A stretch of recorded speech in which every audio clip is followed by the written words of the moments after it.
Tai laba diena. Sveiki visi susirinkę į šiandienos webinarą Mažųjų bendrijų apmokestinimas, prievolės ir palūkanos. Matau, kad gausiai jungiatės, tai po truputį prisistatysiu. Esu Laura, dirbu b1.lt apskaitos programoje debesyje.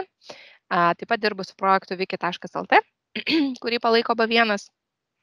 Tai Wiki.lt yra nemokama mokesčių ir apskaitos enciklopedija, skirta visiems, kas ieško atsakymų į klausimus susijusius su mokesčiais, apskaita, teisė, verslo valdymu ir kita. Jeigu ir čia esančių kompetentingų žmonių norėtų pasidalinti savo žiniomis, patirtimi, tai labai kviečiu prisijungti prie wiki.lt bendruomenės.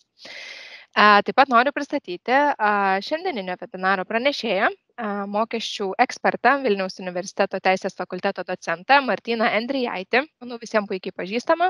Taip pat noriu paminėti, kad šis webinaras yra šviečiamojo pobūdžio, kuriuo metu Martynas pristatys aktualiausius klausimus apie mažųjų bendrijų dalininkų pajamų apmokestinimą. Taip pat aptarsime, kokie skirtingi atvejai gali būti ir kaip jie lemia GPM mokėjimą. Taip pat bus aptariama, ko svarbiausia nepamiršti mažosios bendrijos dalininkų pajamų apmokestinimo praktikoje. Tad labai kviečiu užduoti klausimus chat skiltyje. Martynas pasistengs gal ne į visus, tačiau į daugumą jų atsakyti. Taip pat atsakys Martynas klausimus į užduotus registracijos metu. Tai drąsiai kviečiu užduoti tos klausimus, naudokitės progą. Na, o naujai prisijungusiem noriu priminti, kad šiandieninio webinaro tema mažųjų bendrijų apmokestinimas, prievolės ir palūkanos su mokesčių teisės ekspertu Vilniaus universiteto teisės fakulteto docentu Martynu Endrijaičiu. Taip pat norėčiau pakviesti registruotis į artėjančius webinarus, kurie yra numatyti artimiausiu metu, vasario mėnesį. Su Martynu taip pat planuojame ateityje keletą webinarų dar pavasariui ir vasario, ir kovo, ir balandžio mėnesiais aktualiausiamis temomis. Tai webinarai yra nemokami, labai kviečiu į juos registruotis.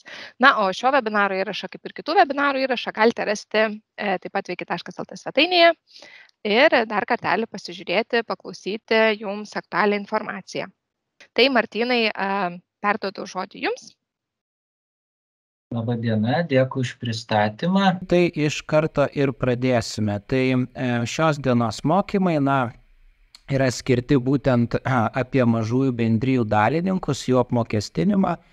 Ir tikslas yra mokymosi šviečiamojo pobūdžio tikslais, tiesiog papasakoti, kokie yra atvejai, ir taip pat pasidalinsiu mokymų metu praktiniais pavyzdžiais, kurie dažniausiai gali pasitaikyti atliekant mažųjų bendrijų veiklą, tiek kaip paslaugas teikiant nariams, tiek paskirstytą pelną prilyginant pajamoms, tiek kada kaip darbo užmokestis ar dar kitos pajamos.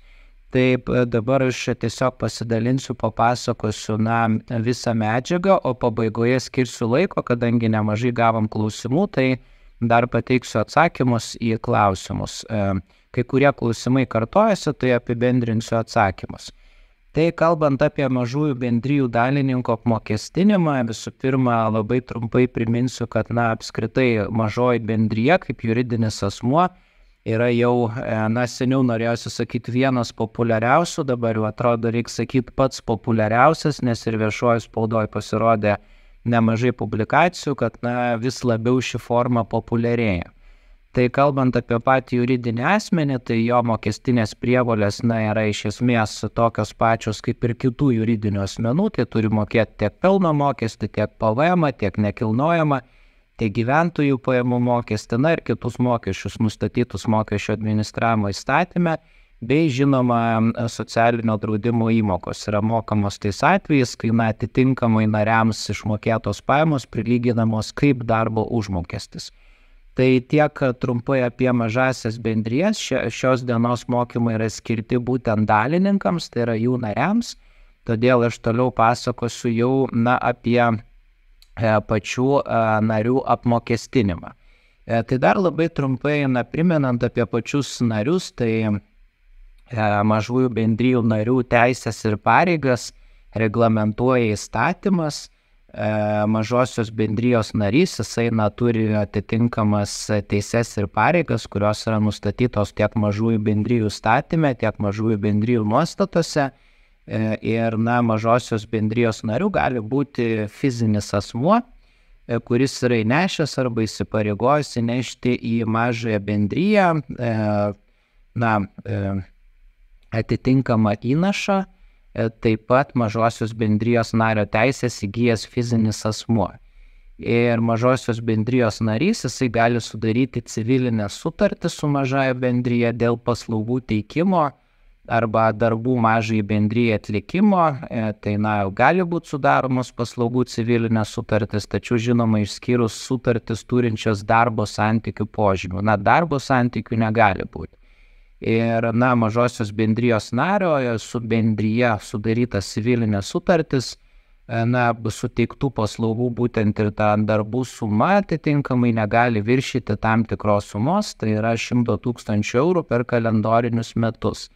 O viršijanti ta suma yra apmokestinama arba kaip bendrijos pelno paskirstimas, arba priskiriamas kaip lėšos mažųjų bendrijų narių asmeniniams poreikiams. Tai aš kiek detaliau ir pateiksiu, kad dar būtų aiškiau ir pavyzdžius, kuo tai skiriasi ir kaip apmokestinama, bet taip pat, pereinant jau prie konkretesnių klausimų, tai kaip skaidrėje matote, iš esmės galima suskirstyti, yra tokie 4 atvejai apskritai, kaip nario nuolatinio Lietuvos gyventojo pajamos gali būti apmokestinamos gyventojų pajamų mokesčių.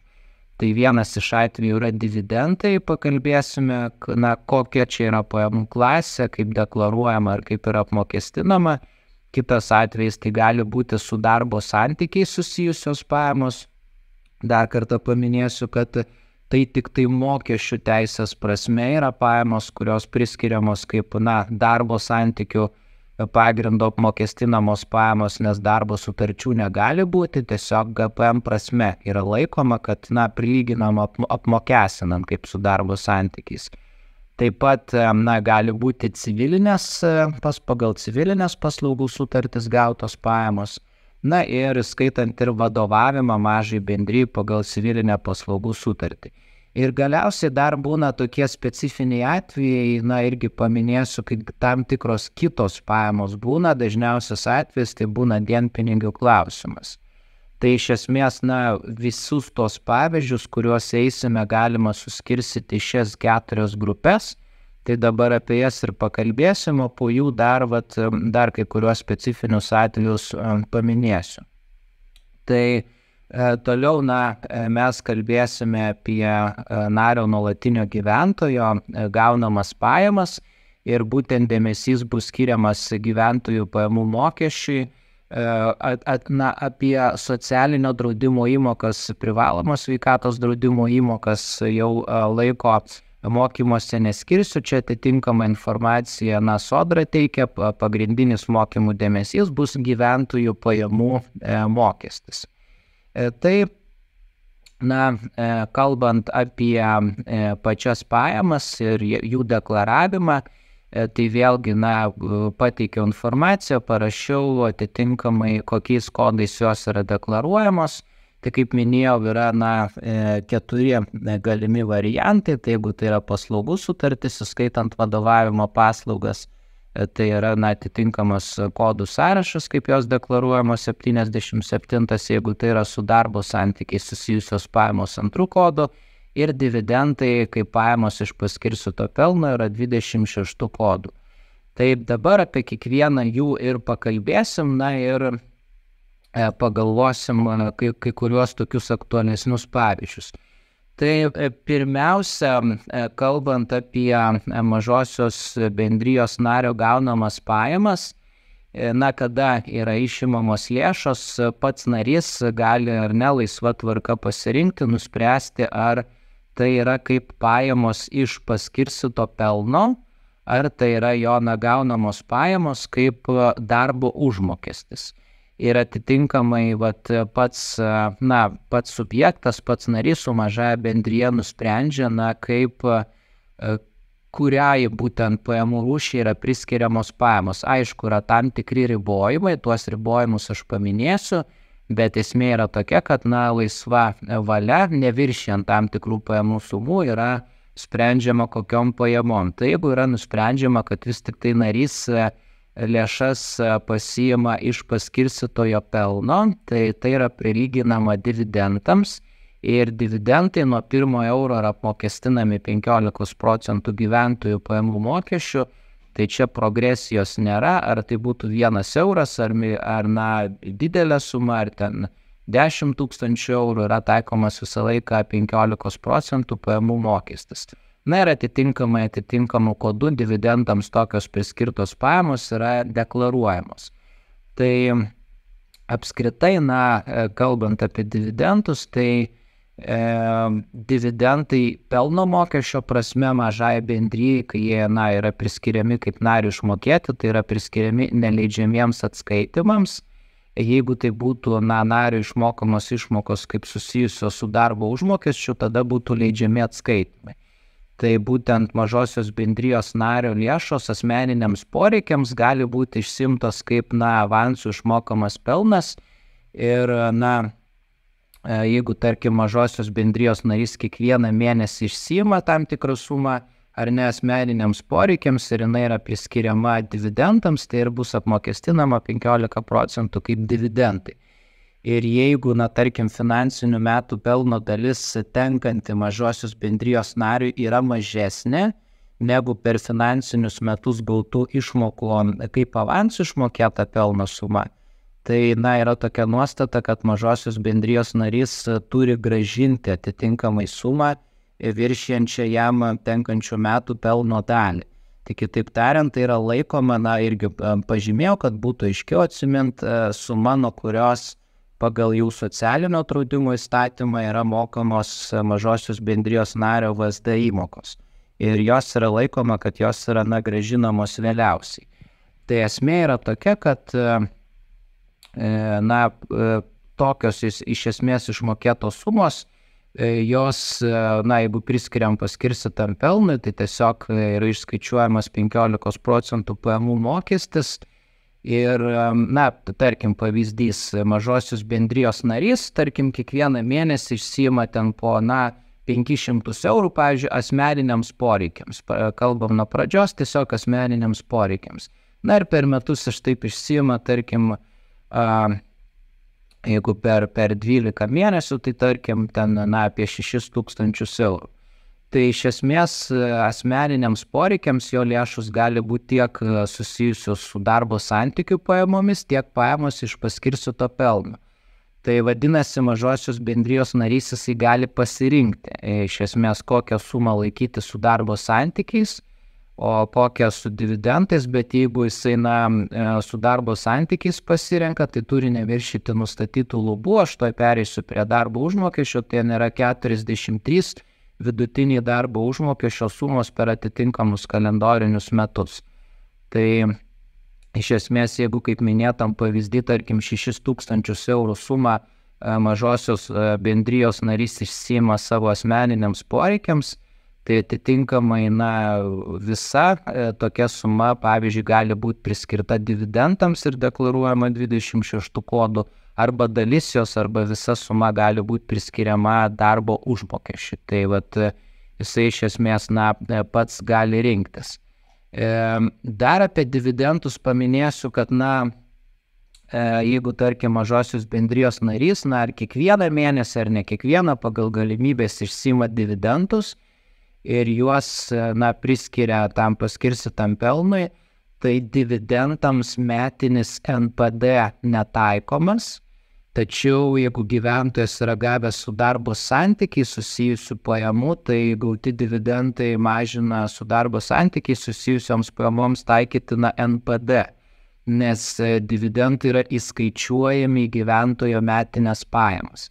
Tai čia irgi yra buvęs praktikoje klausimas dėl NPD, kad dividendam taikomas, tai atsakymas, kad patiems dividendams netaikomas, tačiau jo suma lemia darbo užmokesčio apmokestinimo, tą vadinamą skaičiavimo formulę, kaip tie atitinkamai dividendai galėtų būti apmokestinami. Tai iš esmės prie dividendų dar kalbant, tai Esmė yra tokia, kad tiesiog pats narys nusprendžia, ar tai yra prilyginama paskirstytam pelnui.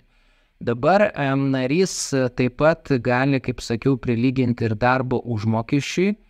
Tai šioms, jeigu mažosios bendrijos narys gauna atitinkamas sumas, tai jis gyventojų pajamų mokesčio ar socialinio draudimo mokesčio prasme priskiria su darbo santykiais, tai tada tokia suma turi neviršyti atitinkamai sumos, nuo kurios jau yra skaičiuojamos VSD įmokos.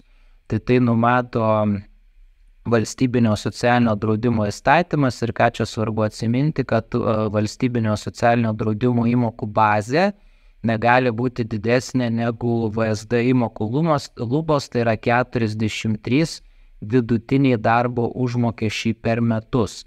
Tai, dar kitoj skaidrį pateikiau sumą, kokia yra vieno VDU dydžio suma.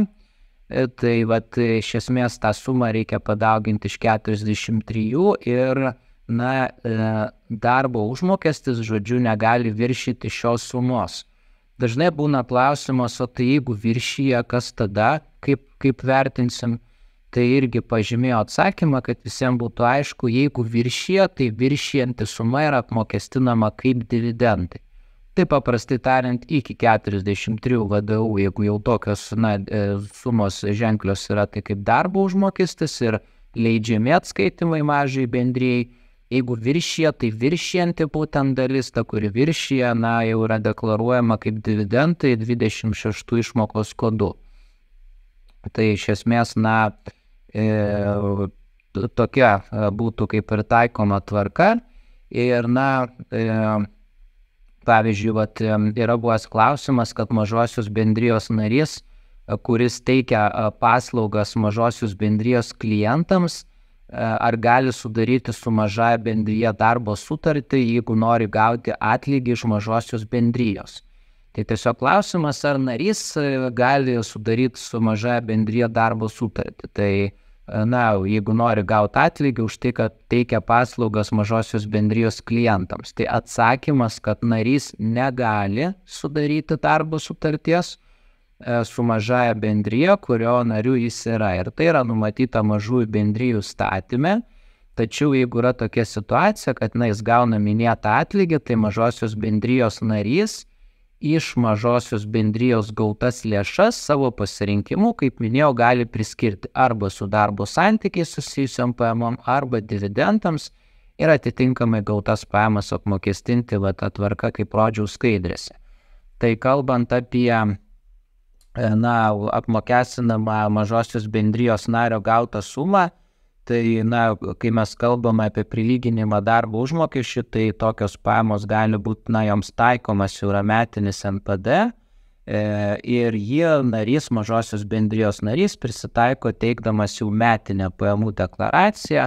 Tai kaip žinome, ir šiais metais jau neužilgo prasidės metinis pajamų deklaravimas, yra pateikiama ir ten prisitaiko būtent darbo užmokesčiai. Taip, kalbant apie patį darbo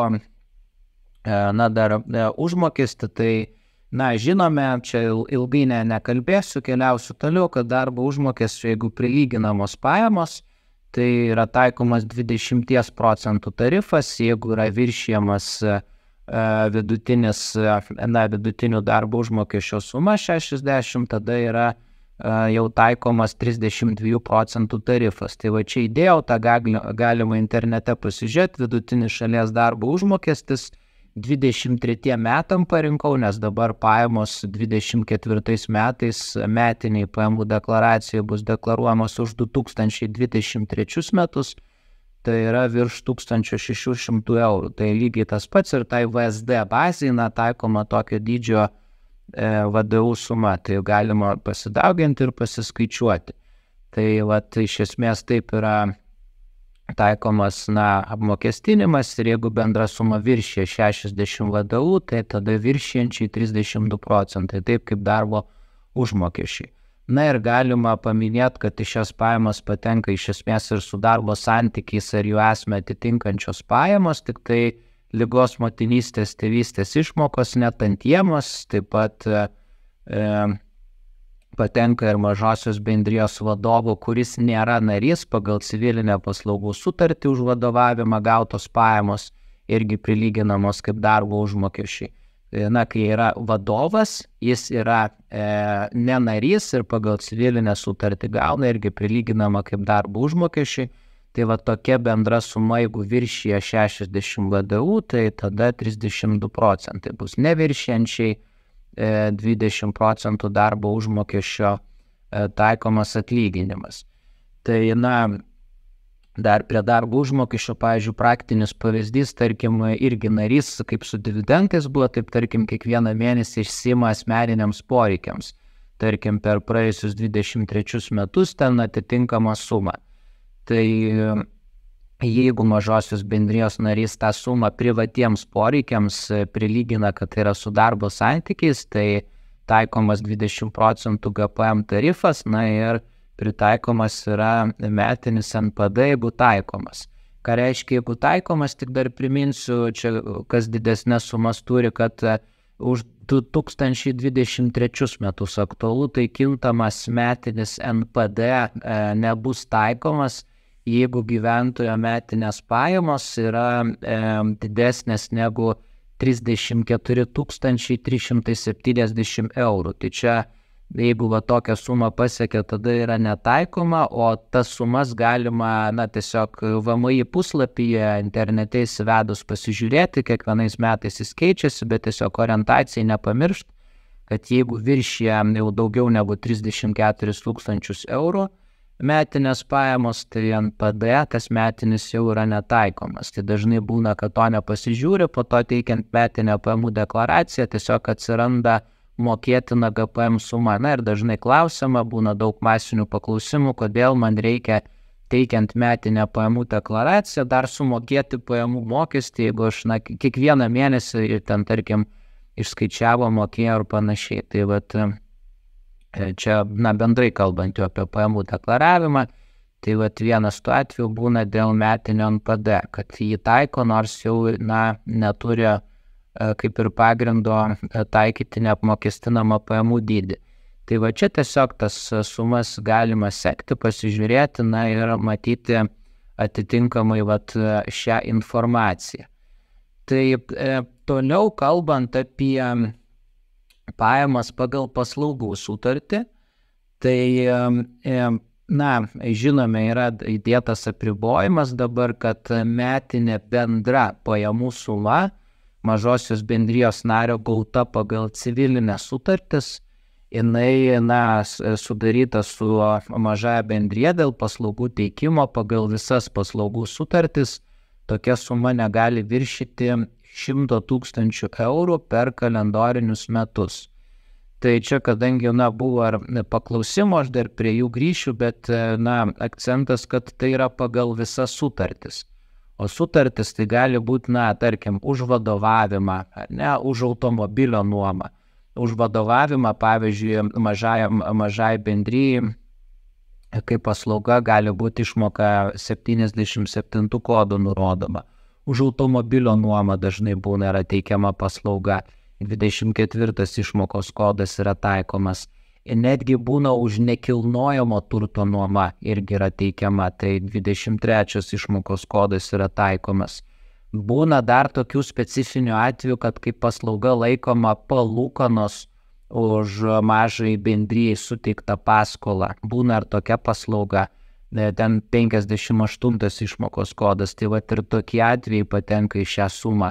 Taip pat paslaugos už suteiktas, pavyzdžiui, pagal verslo liudijimą arba individualios veiklos pažymą, irgi, jeigu yra, mažosios, tarkim, bendrijos narys, tarkim, tokią paslaugų sutartį ar vadovas turi, tai irgi patenka į tą 100 000 eurų sumą. Tai ir iš jūsų pateiktų paklausimų, ten net, tarkim, automobilis panaudos sutartimi suteikiamas. Panaudos sutartis beje yra neatlygintina pagal civilinį kodeksą, tai kaip ir pajamų, sumos nelėmė, bet teoriškai jo galima ir neatlygintinai nuomoti, jeigu nebūtų išvelgiama kažkokių tai, tarkim, mokestinių naudų, tai kad būtų taikomas turinio viršenybės prieš formą principas administratoriaus, tai iš esmės tokios visos sutartys patenka į tą 100 000 eurų sumą ir jos yra, negalima viršyti šios sumos. Dabar visada klausimas, tai gerai, o jeigu viršijant yra suma tai 100 000 eurų, ar ne, nario, tai tada pajamų mokesčio tikslais, jeigu tokie, suma yra viršijama, tai jinai tada atitinkamai būtų laikoma arba kaip pajamos iš paskirstyto pelno, arba kaip su darbo santykiais susijusios pajamos. Tai, jeigu pajamos iš paskirstyto pelno 26 kodų deklaruojamos, jeigu su darbo santykiais 2 kodų. Tai baigiant, reziumuojant, esmė tokia, visos paslaugos, net jeigu ten narys ar vadovas, ar narys ten ir iš mažosios, tarkim, bendrijos, gautos pajamos yra už turto nuomą, už paslaugos suteiktas pagal individualios veiklos pažymą arba pagal verslo liudijimą, tai visos šitos paslaugos jų suma negali viršyti 100 000 eurų. Jeigu viršija, tai viršijanti suma jau tada sprendžia narys, arba priskiriam dividendams, arba prilyginam, su darbo santykiai susijusiam pajamom.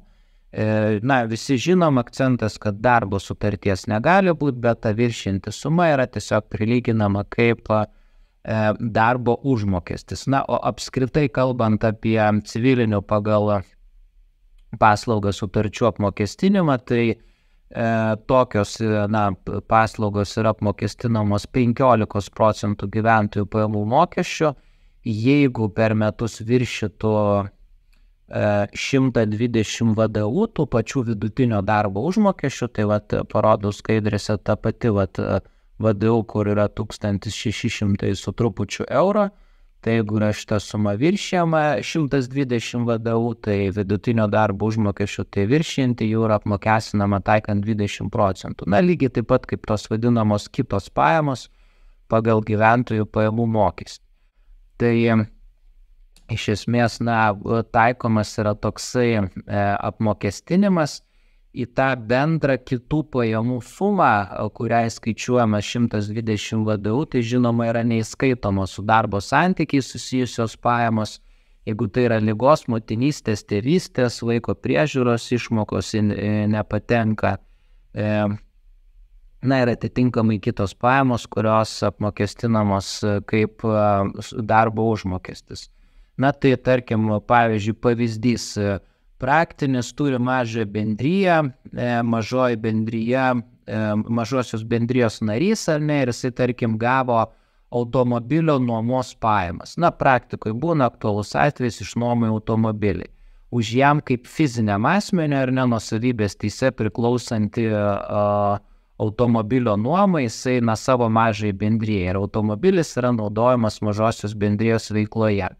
Tai tarkim, tokias pajamas gavo, ir dar, kad būtų įdomiau, šalia dar gavo, tarkim, kaip dabar aktualu, kai išbrango skolinimas, jis, tarkim, dar gavo palūkanas už mažosios bendrijos veiklos vykdymui, tarkim, paskolintas lėšas.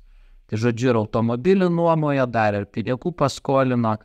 Tai, klausimas tada, kas čia per pajamos. Tai tokios iš mažosios bendrijos gautos pajamos, iš esmės, yra pajamos pagal paslaugų sutartį, taikomas čia ribojimas tokiom pajamom, kad jos neviršytų 100 000 eurų per metus ir atitinkamai, jeigu neviršyje, bus apmokestinamos, o taip kaip matot skaidrėje, 15% gyventojų pajamų mokesčių kaip pagal civilinę paslaugų sutartį. Tai atitinkamai, tokia yra taikoma tvarka. Ir jeigu ten dar būtų kokia ar ten individualios veiklos pažyma ar dar kokios nors veiklos, tai irgi patektų į tokią sumą. Arba pavyzdžiui, už nekilnojamo turto nuomą, tarkim, gyventojas narys išnuomoja nekilnojamą turtą kiekvieną mėnesį, tarkim, gauna po 1000 eurų. Automobilį išnuomoja, gauna ten, tarkim, po 200 eurų į mėnesį. Na ir dar, tarkim, jis yra, tarkim, ir dar vadovavimo paslaugas atlieka ir dar už vadovavimą, tarkim, ten per metus 20 000 eurų, na kaip pavyzdys, tarkim, gauna. Tai sudedam visas šias pajamas, mano minėto atveju jos neviršyje 100 000 eurų, na ir apmokestinamos pagal paslaugų sutartį. Jeigu viršyje, sakiau, bus kaip dividendai arba darbo užmokestis. Tai, dar gal galima trumpai paminėti dėl rinkos kainos. Tai va čia tik ir atkreipsiu dėmesį, jeigu, tarkim, yra suteikiama beprocentė paskola, jeigu automobilis yra nuomojamas ne rinkos kaina, jeigu, tarkim, realiai, pavyzdžiui, kaip pavyzdys, atitinkamo, tarkim, automobilio rinkos nuomos kaina yra ten 100 eurų per mėnesį, o mažosios bendrijos narys užnuomoja už 1000 eurų. Arba, tarkim, nekilnojamo turto, ar ne, atitinkamai tokio komercinio nuoma yra 500 eurų per mėnesį, o narys išnuomoja ten už 5000 per mėnesį. Tai va, tada jau gali kilti, ir kils jau, jeigu tokio ženklų skirtumai klausimas, ar tai atitinka rinkos kainą. Jeigu netitinka, gali atitinkamai mokesčių administratorius sakyti, kad toksai sandoris netitinka rinkos kainos. Tas, kas atitinka rinką, bus laikoma pajamomis pagal paslaugų sutartį, o ta suma, kuri netitinka, jau individualiu atveju vertintų kokios tai pajamos. Ar tai nėra kažkokios kitos paslėptos pajamos, tarkim, dėl kurių galima išvengti ten pajamų mokesčio arba jį susimažinti. Tai tik atkreiptinas dėmesys, kad ten centas į centą ta rinkos kaina tikrai neturi būti, ten protingumo principas, į ten 10 ar ten 50 eurų skirsis, tai rinka keičiasi, taip jau ten tiksliai gal ir neįmanoma nustatyti, bet jeigu keliais ar keliom 10 kartų skiriasi rinkos kaina, tai jau yra raudona lemputė, kad sutikus su tokia atveju gali kilti klausimų mokesčių administratoriui, ir kodėl netitinka rinkos kainos.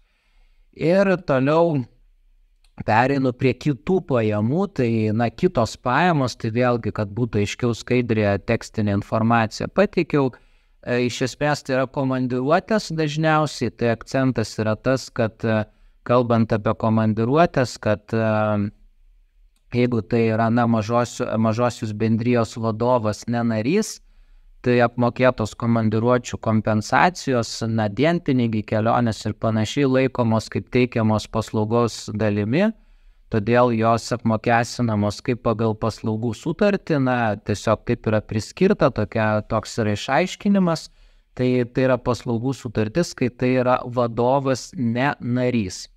Jeigu tai yra vadovas narys arba tiesiog narys, ne vadovas, bet narys, arba ir narys ir vadovas, tai tada pagal vyriausybės, jeigu nutarimo nuostatas apskaičiuoti dienpinigiai, yra neapmokestinami, kai jie neviršija nustatytų normų, o visada būna klausimas, o kas jį viršija, tai viršijanti suma yra apmokestinama arba kaip dividendai, arba prilyginama kaip darbo užmokesčiai. Tai ir nurodyti atitinkami pajamų rūšies kodai, kokie yra, tai tiesiog prisimint, kad mažosios bendrijos nariui arba nariui vadovui žiūrimas yra dienpinigių norma, kai yra nenarys vadovas, tai yra laikoma kaip paslaugų suteikimo sutartis. Ir gal trumpai galiu dar paminėti, kad pavyzdžiui, tarkim, mažosios bendrijos narys ar ne, jam išmokami dienpinigiai, kai jis išvyksta į, tarkim, komandiruotę.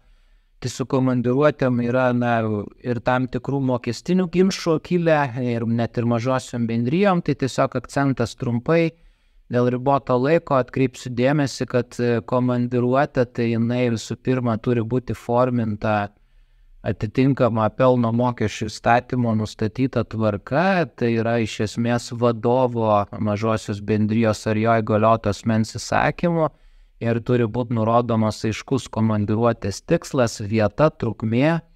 Jeigu komandiruotės vykstama į keletą užsienio valstybių, tai buvimo kiekvienoje užsienio valstybėje trukmė ir realiai turi būti dokumentai, kurie rodytų, kad tai yra tikrai komandiruotė, kurios metu vykdoma yra mažosios bendrijos veikla. Dėl ko tą miniu? Dėl to, kad dėja pastaruoju metu ypač su mažosiom bendrijom daugėja atvejų, kai tiesiog, tarkim, formaliai formina komandiruotę į Egiptą, į Turkiją, nes čia valstybės kaip pavyzdys, bet, mintį jaučiat ten Malaizija, Tailandas, net visokiausių būna atvejų. Tai, niekas nesako ir tose valstybėse tikrai, gali būti komandiruotės, galbūt ir vykti įmonės veikla, bet dėja praktika rodo, kad tiesiog yra atostogos, o yra mokami dienpinigiai ir, siekiama, tarkim, kai tai yra narys ar vadovas narys, jų neapmokestinti pajamų mokesčių. Tai vyksta tokie dalykai, vyksta tų ginčų, tai tiesiog atkreiptinas dėmesys, kad ne tik šiaip komandiruotė, bet jinai turi realiai būti pagrindžiama dokumentais. Kokiais dokumentais, tai čia yra individualūs atvejai, bet viskas nuo lėktuvo bilietų paprasčiausių iki, tarkim, susitikimo kažkokio tai protokolo, renginio su klientais, susitikimo protokolo, arba jeigu tai konferencija, ar tikrai tema susijęs su įmonės veikla susitikimas, tai konferencijos vieša nuoroda, programa, išsaugoti failą ir panašiai. Tais atvejais, jeigu kiltų ginčų, nesutarimų su mokesčių administratoriumi. Paprastai tų dokumentų, grubiai tariant, nereikia niekam, bet jeigu, kiltų klausimai, tai jie tikrai padeda. Tai, iš esmės, tokie yra aktualūs atvejai ir dabar apie patį deklaravimą. Tai, kad nebūtų painiavos, turiu omeny apie AB klasės pajamas ir kokios yra deklaracijos teikiamos. Tai, kad nebūtų painiavos, iškart sudėjau, kad tą pagrindinį principą, kad iš esmės beveik visos mažosios bendrijos nario, tai nuolatinio gyventojo pajamos yra priskiriamos B klasės pajamoms. Nes dažnai klausiu, jeigu taip, o jei vėl kitaip, tai čia kuri tai atsakymas B klasės pajamos. Nes A klasės pajamoms priskiriamos tik tai dvi iš esmės nuolatinio gyventojo iš mažosios bendrijos gautos pajamos. Tai yra sporto arba atlikėjo veiklos pajamos, ir dar specifinės ten pajamos už parduotą ar kitaip perleistą nenukirstą mišką, apvalėją medieną, atliekas. O kitos pajamos yra priskiriamos B klasės pajamoms. Taip yra, įtvirtinta iš esmės pagal gyventojų pajamų mokestį. Ir ką tai reiškia, tai kai mes kalbame apie A klasės išmokas, tai yra tie du atvejai, jeigu tai būtų, tarkim, sporto jau specifinės pajamos arba atlikėjo tai yra už viešą pasirodymą, kaip atlikėjo gautos pajamos arba tas nenukirsto miško, paliosios medienos pajamos, tai tada A klasės išmokas mažoji bendrija turi deklaruoti mėnesinėje deklaracijoje GPM 313 ir taip pat, kuri yra teikiama iki kito mėnesio 15 dienos ir taip pat metinėje deklaracijoje GPM 312 kalendoriniams metams pasibaigus iki kitų metų vasario 15 dienos. Tai to pačiu primenu, kad šiandien yra sausio 26, artėja vasario atitinkama data, kada bus vasario 15 diena, kada reikės pateikti tą vadinamą A, B klasės išmokų metinę deklaraciją. Tai mažosios bendrijos visas tokias pajamas turės atitinkamai nurodyti šioje deklaracijoje. Kai mes kalbame apie B klasės išmokas, kaip sakiau, kad visos kitos iš esmės išmokos yra priskiriamos B klasės išmokoms, tai tada tokias išmokas deklaruoja irgi mažoji bendrija. Mažoji bendrija pateikia iki vasario 15 dienos kalendoriniams metams pasibaigus, tai reiškia už 2023 metus dabar iki šių metų vasario 15 312 forma, o jau pats mažosios bendrijos narys, žinoma, iki gegužės 1, paprastai ten būna ar gegužės 2 ar 3, kuri ten 1 po gegužės 1 darbo diena, tai pateikiama metinė pajamų deklaracija ir dar pats narys turi deklaruoti B klasės pajamas pasibaigus kalendoriniams metams. Tai esmė, ten daug visokių variantų būna, bet jeigu visus tos situacijos klausimus subendrinus, nes kai atskiros situacijos kartais susipainioja, tai tiesiog B klasė, o A klasė baigtinis sąrašas yra pajamų, kaip matote, jeigu A klasė, tai mėnesinė ir metinė deklaracijas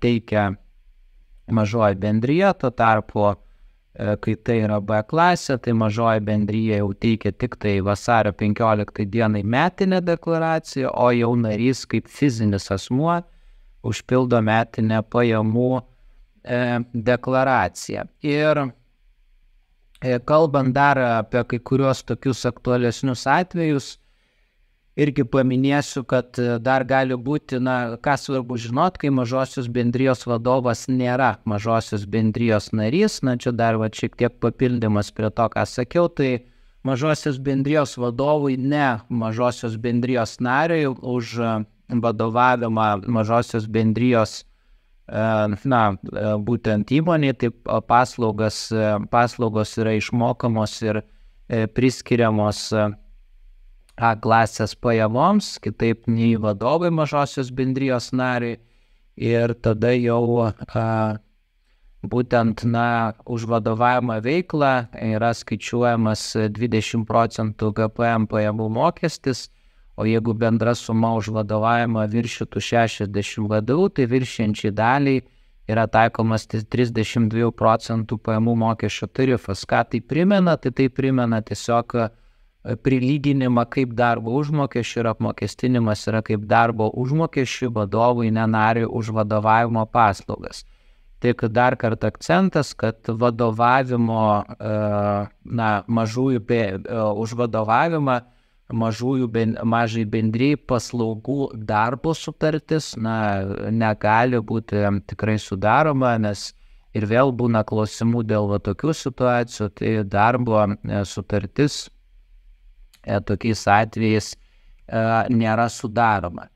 Jeigu mažoji bendrija turėtų samdomų darbuotojų, dar kartais tokia situacija būna, tai akcentas, kad mažoji bendrija gali samdyti kitus gyventojus, ne mažosios bendrijos narius.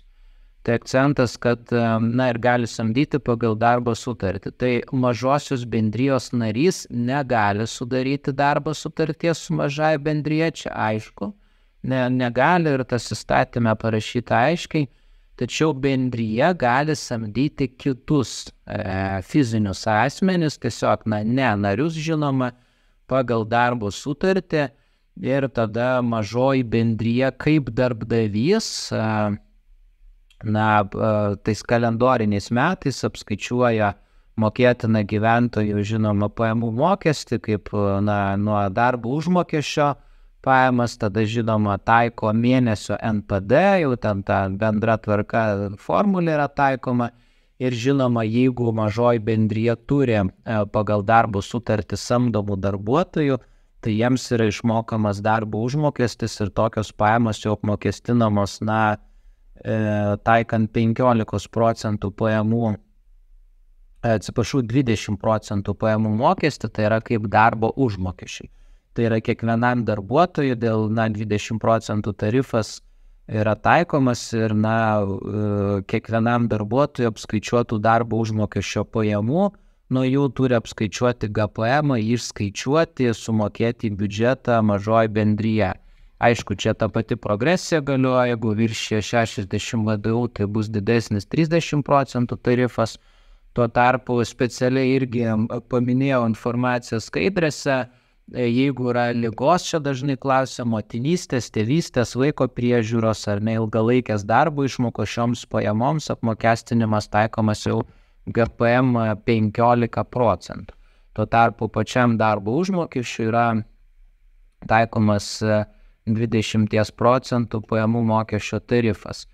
Tai ir čia dar pabaigai paminėsiu jau, kad išmokėjusi samdomiems darbuotojams žinoma darbo užmokestį, tai bendruoju atveju mažoji bendrija biudžetą turi sumokėti GPM-ą.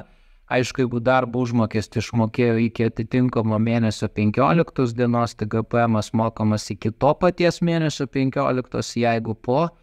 Tai jeigu darbo išmokėjau po šios datos, tai iki to paties mėnesio paskutinės dienos. Na ir žinoma, darbuotojams irgi išmokėta darbo užmokestį turi deklaruoti mėnesinį deklaracijų 313. Jinai yra VMI pateikiama mėnesiui, kurį išmokos išmokėtos pasibaigus iki kito mėnesio 15 dienos. Ir metinė deklaracija 312 tai pateikiama kalendoriniams metams pasibaigus iki kitų metų vasario 15 dienos, kas bus dabar aktualu, ką turės teikti už 23 metus iki šių metų vasario 15 dienos. Ir jei buvo išmokėta deklaruojamų išmokų, tai jos be abejo turi būti pateikiamos šioje formoje. Tuščia deklaracija yra neteikiama, čia dar tokia taisyklė taikoma, jeigu buvo išmokėta deklaruojamų išmokų, tai teikiama, bet yra buvęs klausimas, jeigu tuščia, būna taip retai gali būti, tai jeigu tikrai nėra tokių išmokų, tai apskritai ne tik šių išmokų, bet apskritai to, ko nereikia deklaruoti 312 formai, tada jinai yra neteikiama, bet paprastai tai būna retai. Ir pačiai pabaigai dar pereisiu prie klausimų, taip pat trumpai paminėsiu, kaip sakiau, apie narius kalbėsim, tai dar pagrindinius klausimus atsakysiu dėl narių.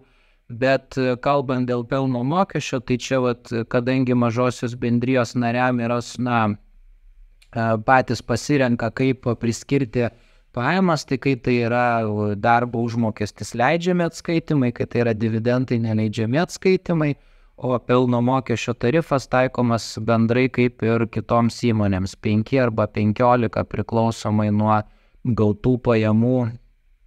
Ir kiek žmonių yra mažoje bendrijoje. Ir dar paminėsiu, dėl palūkanų bus atskiri mokymai, pasidalinimas informacija, bet dabar, kadangi skolinimasis yra ant bangos ir pačiam pike ir vis labiau dar populiarėja ir auga, nes žinom, kad skolinimasis yra brangus, tai apie tai atskira informacija kitose mokymuose, yra labai daug specifinių situacijų, bet trumpai, jeigu mažoji bendrija paima, pavyzdžiui, paskolą ir net būna tokių atvejų, kur nelabai yra išaiškinimų, bet tarkim įsigyja kitos įmonės akcijas. Ir klausia, ar tokios paskolos yra leidžiami atskaitimai, tai kitų mokymų metu pasidalinsiu jau detaliai informaciją, nes gali būti ir leidžiami, gali būti dažnai ir neleidžiami, bet pagrindinis principas, jeigu yra ekonominė nauda pagrindžiama mažai bendrijai, kas yra sudėtinga kartais padaryti, tada būtų leidžiami, bet deja dažnai rodoma, kad tai yra nauda labiau mažųjų bendrijų nariams, po to padaroma taip, kad mažųjų bendrijų nariai gauna dividendų grąžą. Tai tokios akcijos, dėl kurių pasiskolina ir jas pasiima mažoji bendrija, tai jos būtų neleidžiami atskaitimai, nes yra nesusijusios su įmonės atitinkamai ekonominė nauda. Tai kalbant apie skolinimąsi, plačiau papasakosiu kitą kartą, bet čia reikia irgi labai atitinkamai vertinti, ar tokios pajamos yra susijusios su mažosios bendrijos ekonominė nauda. Ir taip pat, kadangi iki 2 valandos turėsime baigti, tai aš dabar pasidalinsiu, kadangi nemažai buvo klausimų, kai kurie jų kartojasi, dar labai greitai peržvelgiu, ką gavau ir per registraciją, taip, žodžiu, pasidalinsiu tokia informacija, nes jau yra ribotas laikas. Taip, ar privaloma, čia daug klausimų ir prieš registraciją ir po gavau, tai prabėgsiu pavyzdžiui, ar privaloma mokėti PSD, asmuo bendrijos narys yra vykdantis individualią veiklą. Ir ten jau moka privalomą sveikatos draudimą, tai atsakymas tai privaloma, ar asmuo vykdo individualią veiklą, ar šalia dar gauna kaip pajamas prilygintas darbo užmokesčiui ir ten reikia mokėti privalomą sveikatos draudimą. Detaliau, aišku, Sodra nustato tvarką, bet tai yra traktuojama kaip atskiros pajamos, atskiri pajamų šaltiniai ir reikia mokėti privalomą sveikatos draudimą. Dar dėl klausimų. Čia gal tokie sudėtingesni, tai juos akcentuosiu, pavyzdžiui, klausimą, esant mažosios bendrijos vienam nariui ir vadovui, ar galima už vadovavimą gauti 80 000 per metus pagal civilinę sutartį, kaip žinoti, ar tai atitinka rinkos kainą, o kaip mažosios bendrijos narys su klientais dirbtų neatlygintinai. Taip, esmė, kad atsakymas, kad galima už vadovavimą gauti tokią sumą, tiesiog taikomas apribojimas, kad bendra pagal civilinės sutartis suma pajamų negali viršyti 100 000 eurų, tai kas yra rinkos kaina, tai žinoma, tai viešai nėra skelbiama, bet patys rinkos dalyviai tas kainas formuoja ir jeigu yra kažkokia paplitusi paslauga, kurią teikia ir kitos mažosios bendrijos, tai tam tikrais atvejais tikrai dažnai galima tas kainas pasilyginti, bet niekas nesako, kad labai įmanoma visais atvejais 100% visas rinkos kainas nustatyti. Čia dėl rinkos kainos dažnai būna tų klausimų, bet tiesiog atsakymas, jeigu yra panašus produktas, bet kas tai būtų prekė ar paslauga, teikiama panašių įmonių Lietuvoje, tai ir atsakymas, ar galima pasilyginti. Jeigu ne, tai jeigu jūs nustatote tokią kainą ir, tarkim, klientai iš jūsų perka tokią kainą paslaugas prekes, tai viskas tvarkoj. Svarbu, kad kaip narys su mažaja bendryje tarpusavėje labai nepiknaudžiautų kaino, tai tikrai yra nustatoma individualiais atvejais. Dar klausimas, mažoji bendrija teikia apskaitos paslaugas, ar gali narys tvarkyti savo apskaitą, kaip įforminti, tai atsakymas, kad gali pagal paslaugų sutartį.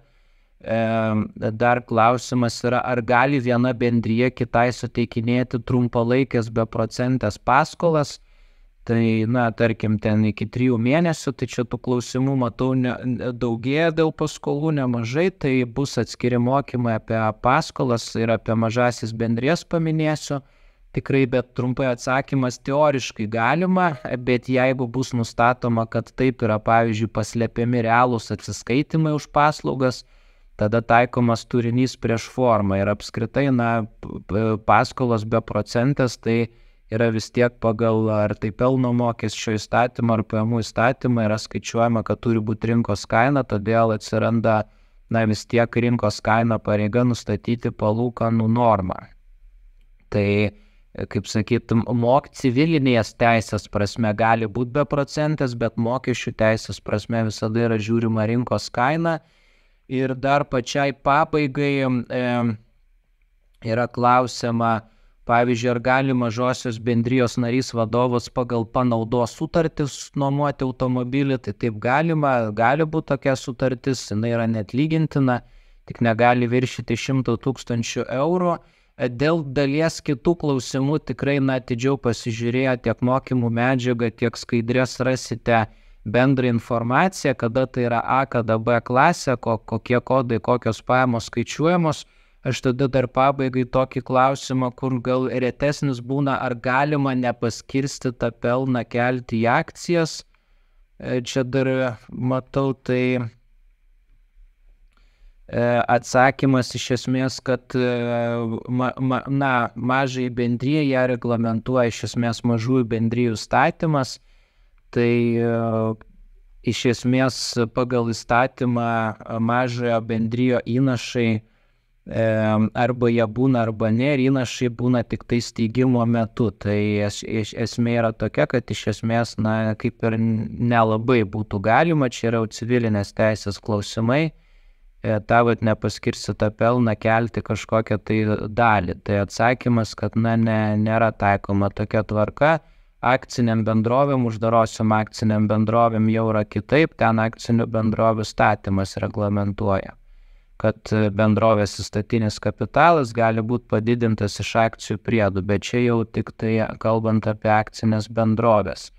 Bet tai kadangi mūsų skirtas laikas baigėsi, tai dar kartą primenu, kad pagrindinė informacija, kada tai A, kada B klasės pajamos ir kokiais kodais yra deklaruojamos, skaidrėse yra pateikta visa informacija. Tai dėkoju už skirtą laiką. Ačiū labai, Martynai, labai išsamu, tikrai tų klausimų. Gaila, kad tas laikas taip greitai prabėgo. Tai noriu visiems priminti, kad įrašas bus patalpintas veiki.lt svetainėje, skaidrėmis taip pat bus pasidalinta, tai galėsite atsakymus rasti ir tenais. O Martynai, dar kartą dėkoju, žinau, kad labai skubi, tai kviečiu visus registruotis į kitus ateinančius webinarus, kuriuose taip pat Martynas bus pranešėjas. Temas paskelbsime tikrai netrukus ir linkiu visiems gražios dienos. Ačiū visiems. Viso.